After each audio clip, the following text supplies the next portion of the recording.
I think the hardest thing about getting your miles in is just getting out the door.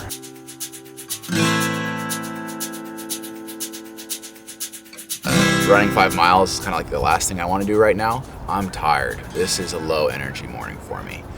And usually I wake up and have a pack of run gum. I feel great. I'm ready to roll, ready to take on the day, but I'm tired this morning. I really don't want to run. Training for something that's important to you, you got to do it when it feels great and when you're excited about it. You got to do it when you're tired and you don't want to do it. And so I'm not going to skip today's run, but there are a couple little tricks that you can use. Just get yourself out the door.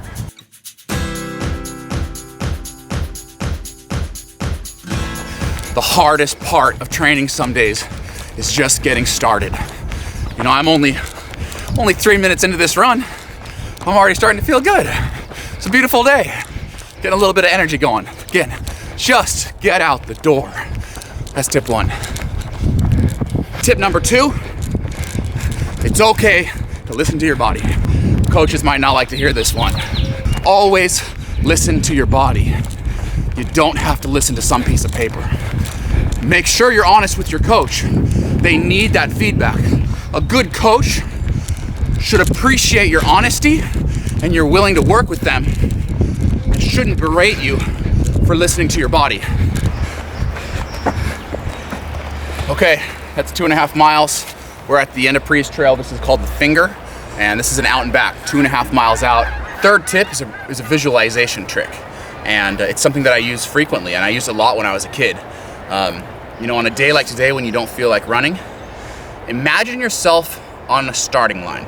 So in my case, I'm imagining myself on the start line in Honolulu. It's 5 months away. On December 10th, it's 5 a.m. and I'm standing there on the starting line.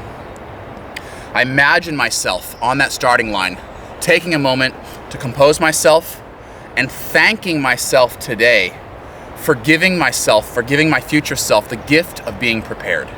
I've been to races where I've been unprepared and it's a horrible fucking feeling. You want to stand on that start line knowing that you did everything possible to be ready to go. 2.5 more miles back, we'll call it a day.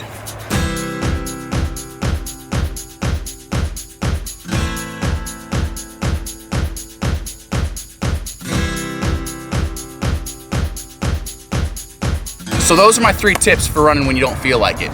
And I think that there are some lessons to be learned here that don't just apply to running, but can apply to all aspects of your life. Anything that you want, anything worth having in this world is worth working for. And if you want that raise, you want to run a marathon and set a new personal best, anything that you want is going to require sacrifice and hard work. I want to break 3 hours in the marathon, and that's why I got up this morning and ran 5 miles even when I didn't feel like it. But I also want to be the CEO of a company that provides jobs for hundreds of people, and that's how I stay mentally fit as an entrepreneur. So let's go into the office and I'll tell you a little bit more about that side of my life.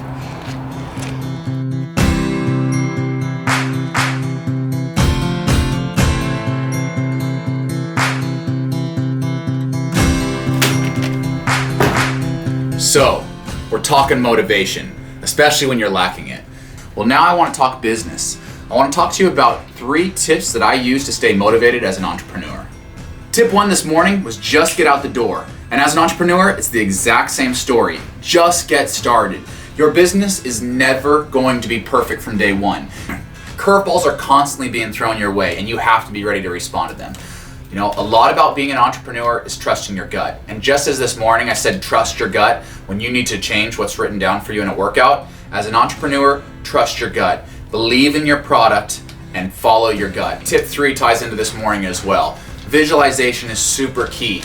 And wanting to give your future self the gift of being prepared in a race is what I want to do as an entrepreneur. The skills and characteristics that make up a good athlete are very similar to the skills and characteristics that make up a good entrepreneur. Hard work, determination, perseverance, visualization, all things that make up a great athlete. And they also happen to be a lot of things that make up a great businessman.